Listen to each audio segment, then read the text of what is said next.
Coming up on Seminole Showcase, a Tallahassee couple is earning money on the road with an unconventional lifestyle. Plus, a local makeup guru is brushing off critics and building a fan base. And a local entrepreneur puts a funky twist on shoe repair in a good way. All that and more ahead on Seminole Showcase.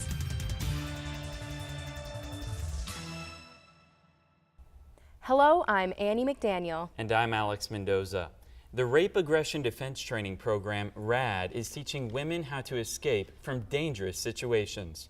RAD offers prevention techniques and fighting skills. FSU PD officers hope all participants leave the program ready to face any situation. Success stories are so many, and as I do have 2 daughters, and I want both of my girls to know this program and know this system so that in the event they get into a situation, I know that they'll know how to protect themselves. The program is available to FSU students for credit and for free to women in Tallahassee. Most FSU students agree finding a parking spot is the toughest part of their day, but Seminole Showcase reporter Danielle Gavish introduces us to a Seminole who's had quite a different set of challenges. In many ways, Sydney Thompson is your typical college student. She balances school, work, friends, but still has time to play with her pup. And while a ton of college students ride the struggle bus when it comes to managing money, not too many can relate to Sydney's story. Mom formed a drug addiction. My dad was an alcoholic, also had a slight drug addiction. My mom kind of was in and out of my life for a really long time, going to different rehab centers. So it was just me and my dad until I was about 12. I was about 12, 13. I was taken from my dad and by my grandma because she knew what was going on in the situation. I turned 18, she's like, you're paying for everything. Now a strong and independent, emancipated adult, Sydney remembers parts of her childhood that would have broken down most people. I would go to school and I'd be wearing the same outfit for like 3 or 4 days at a time. I wouldn't eat. My teacher actually would notice and would send me to the guidance counselor, and she's the one that kind of started to ask me if things were okay. I was 12, and my dad was passed out on the couch. He'd been passed out for hours at a time, and I hadn't eaten in 3 days, and I was starving. With a past that heartbreaking, it's nearly impossible for even her closest friends to understand where she's coming from. I've never had to deal with that, so my daily stresses are very different than Sydney's.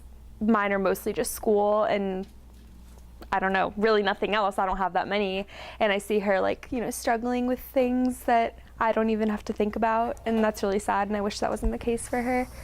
As a student, it's already hard enough balancing all of our schoolwork. But this Seminole's not letting her past get in the way of her future. I don't know, I'm proud of myself. I'm proud of what I accomplished. I'm proud of what I'm gonna accomplish in the future. For Seminole Showcase, I'm Danielle Gavish. Sydney's friends can't wait to see her walk across the graduation stage in the spring. More college students are working part-time to get through school. A 2015 Georgetown University study says over the last 25 years, more than 70% of college students have worked while enrolled. Most students now have to work more than 20 hours a week to pay for daily expenses.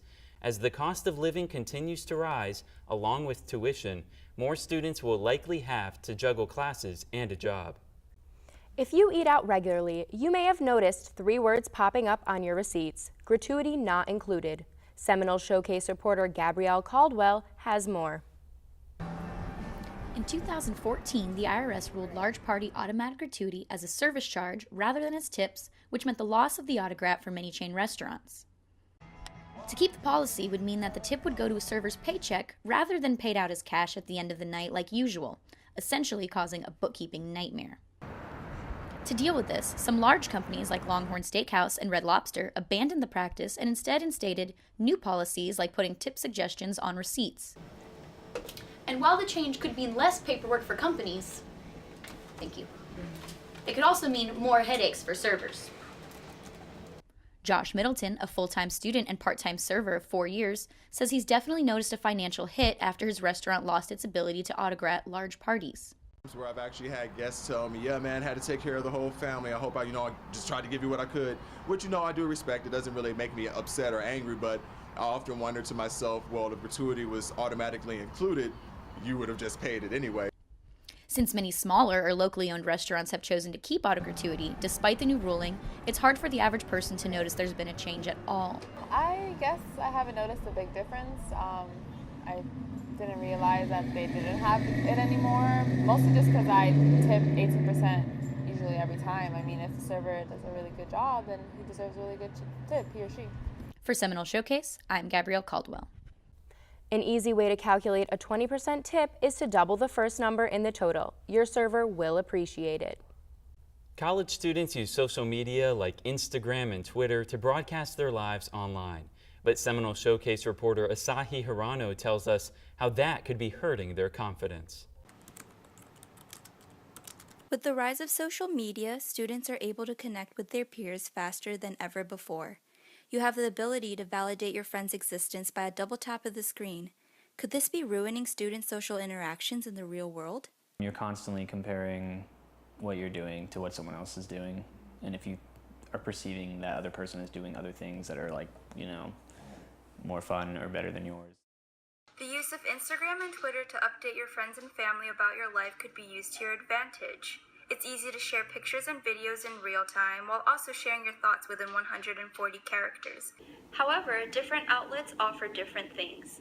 It is with the use of sharing that people encounter their fear of missing out with what their peers are doing. I think it also depends on the platform. Like some social media, I'll follow more and I'll look more at like where people are than I will on others.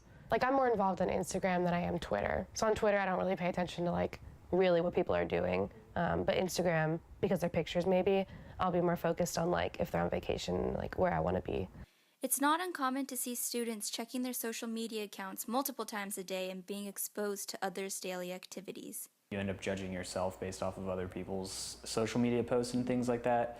But I would say, yeah, I think especially during college and maybe even at the tail end of high school, it was like judgment about everything you posted. For Seminole Showcase, I'm Asahi Hirano. That's a reminder to all of us to put down our phones every once in a while. Since 1960, the Leon County Humane Society has been saving the lives of animals in need. The shelter is privately run and proud to be no-kill.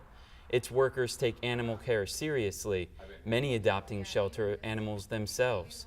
For more information on how you can help, visit www.lchs.info.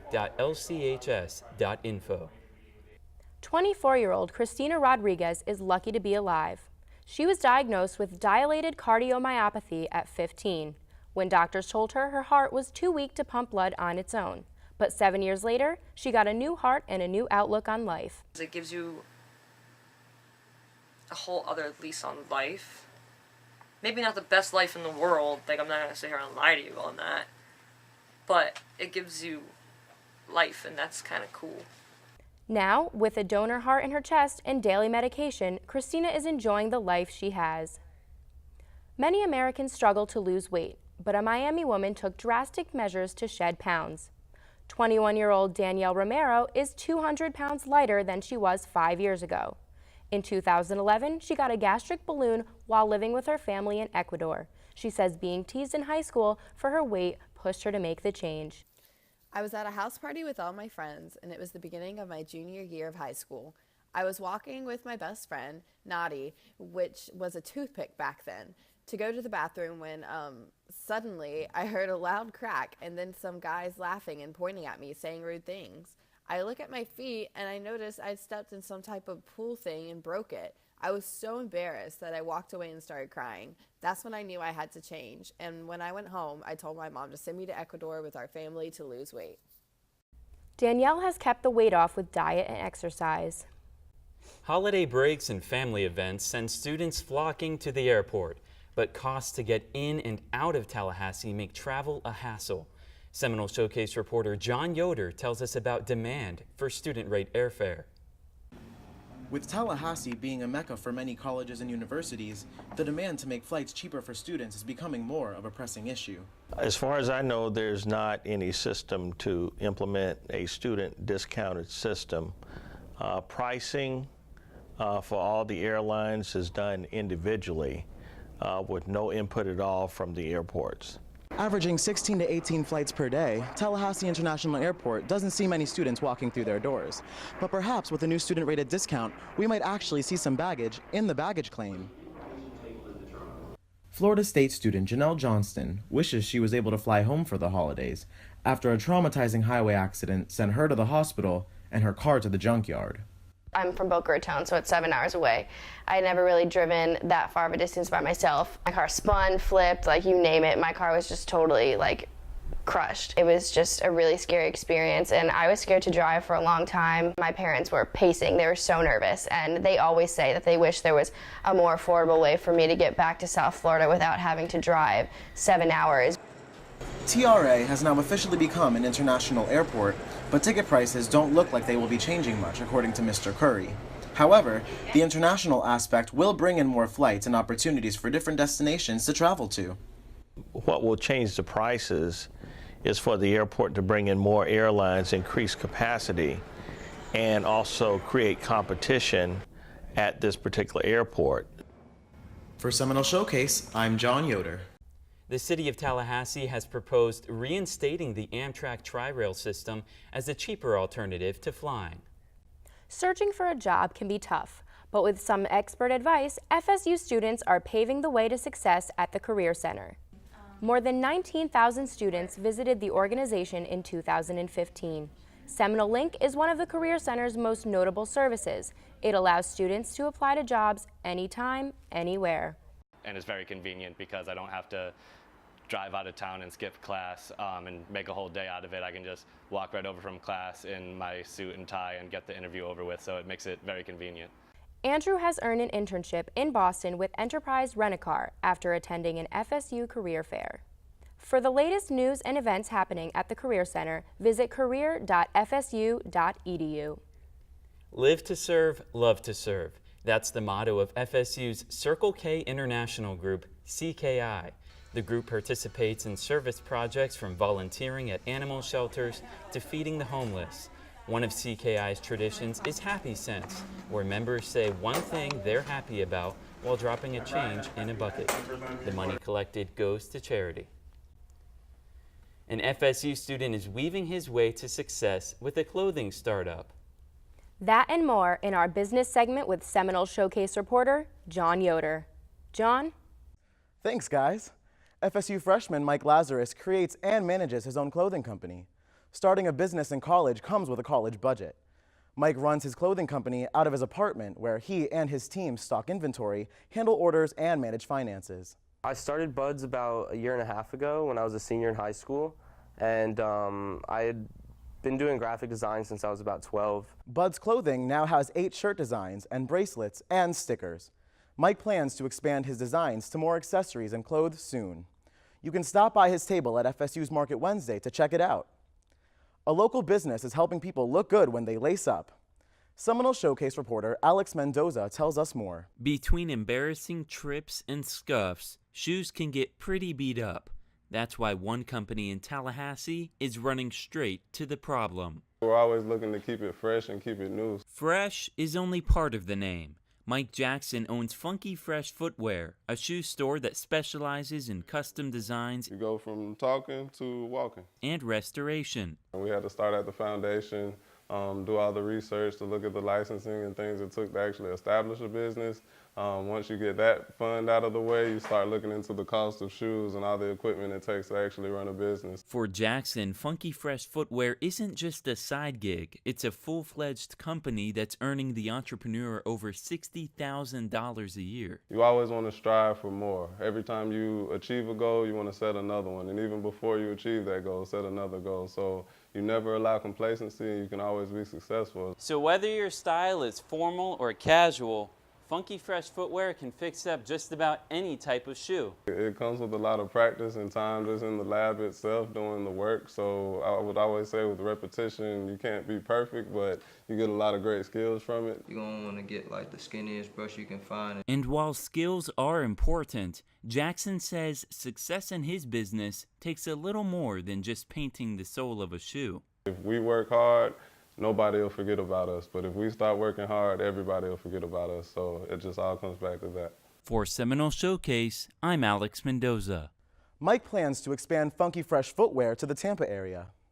Most people don't think of Tallahassee as an up-and-coming city for entrepreneurs, but local companies are working to get their startups to start here. Domi Station is Tallahassee's first startup incubator, a workspace for fledgling companies trying to take off. Marketing coordinator Sabrina Torres says Domi's goal is to keep entrepreneurs in Tallahassee and attract them from other cities, but she thinks their biggest obstacle is Tallahassee's political image. One of our biggest things is trying to break through that political stereotype that Tallahassee has. This idea that if you're not a lobbyist or a lawyer, you have no business here. And that is just not true. I mean, the private sector in the city is big. It was big before we even started. FSU is also getting involved in the self-starter movement. The Jim Moran School of Entrepreneurship is scheduled to open in 2018. As the saying goes, home is where the heart is. And for a couple stationed in Tallahassee, home can be wherever they want that week. Seminole Showcase reporter Gabrielle Caldwell has more. Up close, Linda and Howard Payne seem like any other couple that works from home. He vacuums, she does the dishes, and they both help run a website. But take a step back and you'll find that their lifestyle is not so normal. Howard and Linda are part of a growing underground community of self-acclaimed full-time RVers. These individuals choose to sell their material possessions and hit the road living in their RV. It's ideal because it keeps us traveling, it keeps us close to nature, and we can earn money from the road doing what we love. Howard says after an eye-opening vacation in 2004 where they lived off the grid for 2 weeks, the couple reconnected and realized that being in nature and traveling was what they were truly passionate about. The website they run, called RV Dreams, serves as a way for them to make money on the road and as a platform for those interested to learn about the lifestyle. I've been following their blog for several years. We met them. We actually met them the first time when we went to the Tampa RV show back 4 years ago. The couple is here in Tallahassee to host a rally for those who want to camp away from RV parks. Here at the Boondocking Rally, Howard and Linda show other full-time RVers tips and tricks on setting up your RV when there aren't many hookups around. A lot of people were very interested to hear about when Howard and I would go out in the middle of nowhere and camp without hookups, and there were so many people with questions. Well, how do you do that? Howard and Linda plan to keep teaching others how to achieve this alternative lifestyle and say in the meantime, they're having a blast meeting new friends every day. For Seminole Showcase, I'm Gabrielle Caldwell. The Paynes admit RV life isn't for everyone, and they recommend your partner also be your best friend. Back to you, Alex and Annie. Thanks, John. I can't imagine living in an RV, can you? I don't know, I think I could get used to it. You do get to travel everywhere, so that's cool. A lot of scenery. The world of dating was hard enough to navigate without the internet. Seminole Showcase reporter Danielle Gavish tells us what to watch out for in our entertainment segment. Thanks, you two. Maybe you've been looking for love in all the wrong places. I have some advice when it comes to finding the one on the World Wide Web. Our parents always told us not to talk to strangers. But what if those strangers are potential partners? Millennials turn to the internet to complete almost every task. So online dating sites and apps like Tinder, Match.com, and eHarmony were bound to make the matches. However, FSU student Ashley Brooks says if you're looking for love on these apps, you've got the wrong idea. It's an ego booster sometimes, when it's not creepy. Most of the fun of it is just the swiping. You have no idea what you're gonna get into, if they're even that person. That seems to be the common problem with online dating. Anyone can hide behind a screen pretending to be someone they're not. Ashley recalled a time she called out a match for being much different than his online persona. He lost it and called me all types of names. But what if you decide to give online dating a try and you go and meet your match for the first time, and you're expecting this? But get this. There have been a numerous amount of success stories to come out of online dating. However, with these 3 key steps, you can up your chances of meeting Prince Charming instead of his cousin, Prince Deceiving. The background checks if you're on the dating site, meeting a populated area, and then self-awareness. Look at your surroundings, see where you're at, see who's there. And if it feels weird, smells weird, tastes weird, get out of there. For Seminole Showcase, I'm Danielle Gavish. If you ever have an uncomfortable dating experience, Officer Runge says the best thing to do is cut off ties with that person. Most master degrees candidates end studies by presenting a thesis, but Masters of Fine Arts students at FSU School of Dance do that with a concert. Seminole Showcase reporter Lauren Meyer takes us backstage to learn more. Dancers spend a large amount of time in their dance shoes, rehearsing for their next performance. For Masters of Fine Arts candidates at FSU School of Dance, they are responsible for casting, researching, choreographing, and developing their final performance as MFA candidates. Annette Barcelona and Alyssa Morris recently premiered their concert, Le Passage du Temps, The Passage of Time. My research behind this work and joining the works together is over hundreds of years of ballet history. So I've tried to show ballet history, like past, present, future, in the entire concert. Although at FSU we experience both equal parts of ballet and modern. My last ballet that I'm showing, it's called Kaleidoscope.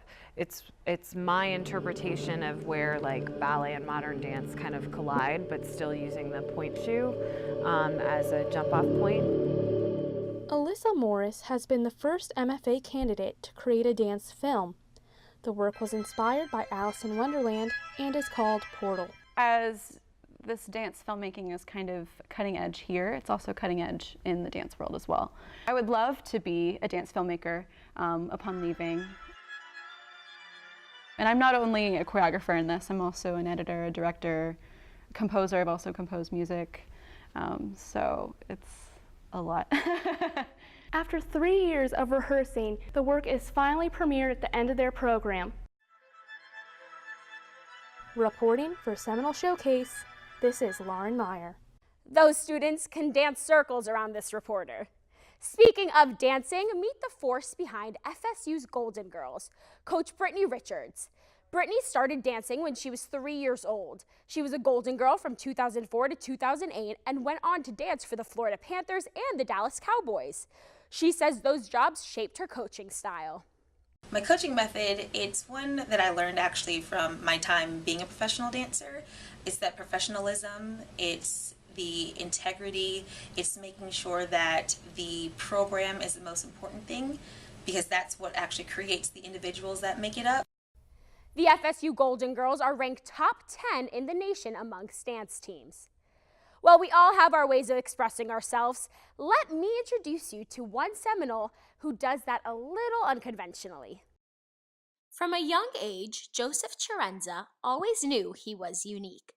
But that didn't stop him from doing his thing. We were getting ready for dinner, and I had these paintbrushes. I've always been artistic as well. And I would put them on my face and like play with them on my face like I was doing my makeup, because I watched my mom do her makeup. And my dad was like, "What in the world are you doing?" And I was like, "I'm doing my makeup for dinner." And he's only gotten better. Now this makeup master has taken advantage of social media platforms to showcase his skills. With over 41,000 Instagram followers and a YouTube sponsorship, Joseph and his drag alter ego Cara have built his beauty empire, all while balancing school and work. He says the key to success is staying true to yourself no matter what. If I can do it, being raised Italian and Catholic and all these things that say this is not how you should be, for me to do this and like get the love and support that I do, I feel like it's my job to keep doing that. Although his confidence, spirit, and attitude are forces to be reckoned with, Joseph still runs into his fair share of haters. I get to the club, I'm just like doing my thing, living with my friends, and this guy keeps just staring at me. He literally comes over and just pours his beer on me, like an entire beer. But Joseph is only using the hate to fuel the fire. He says no publicity is bad publicity, and who's to argue? With all of his online success, Joseph has even gained recognition from the glam queen herself, Kylie Jenner. But at the end of the day, it's all about his love for makeup. I just love the art of it, and I love being able to transform into whatever I feel like I am that day. It's so true. With the swab of a lipstick and a new eyeshadow palette, you can go from pretty and pink to a grungy goth rock star. Whether he's taking the stage as his alter ego Cara or walking to his classes, Joseph stays true to himself till the last drop. For Seminole Showcase, I'm Danielle Gavish. When asked his #1 makeup tip, Joseph says, blend people. That seems to be working for him just fine. And while a music major may sound like a joke to some, one FSU student puts everything he has into his craft. Josiah Martin started out with a solo at 8 years old for a ballet company show. Now 20, he's studying vocal performance at FSU. I love music, and I love the idea that you can reach people through music and communicate different emotions through music and singing, and it's just a passion that I have. I share that with people. From classes to practices to hours of opera rehearsal, Josiah's daily routine is demanding. He also works at a local church to pay school expenses. Talk about straining yourself and your voice. Back to you, Annie and Alex. Not even my showerhead will ever hear that kind of singing. I hope not. A brave little pup is leaping through life despite her disability. Seminole Showcase reporter Asahi Hirano shows us it's not the size of the dog in the fight, but the size of the fight in the dog. After her multiple attempts to adopt a dog fell through, Aniko turned to fostering for a new furry companion. With previous experience of fostering cats, the idea of taking in puppies and finding them a new home gained her interest. That's when she was introduced to her new best friend, Moo. When I went to pick her up to foster her, she was like snoring so loud with a little bit of a skin problem, and she was so cute, but like I almost thought she wasn't very cute. And then I brought her home and I just fell in love with her, of course. But her skin wasn't the only problem she was facing. Moo's name wasn't just a unique name given to her by her owner. She's actually named after her cow hoof-like paw she had when she was just a little pup. She had difficulty walking around on all fours due to her one paw having minimal padding and weak muscles. Aniko was told by the veterinarian that Moo would have to undergo amputation. After I found out she needed the amputation, I was just like, okay, well, I'm not gonna, train her and love her and then take care of her after the surgery and then give her to someone. So that's when I decided I was gonna keep her, so. This spunky girl is not letting one surgery get in her way of having a good time. She, personally, I don't think even realizes that she's like, anything's wrong with her. Like, she does just as much as like the average dog. I think the only thing is keeping up when the dogs run around her, but she's fine. Like, it's more me getting used to having to like take care of a dog more than you would have to. Many people would think that missing a limb would slow her down, but Moo has proven time and again that no obstacle could slow her down. She's even got herself an Instagram page with over 200 followers. Roll over. Close. Yay! For Seminole Showcase, I'm Asahi Hirano. 200 followers, that's more than I have on my account. Gotta step up your game. I know who I'm following after we're done with this. For Danielle and John, I'm Alex Mendoza. And I'm Annie McDaniel. Thank you for joining us.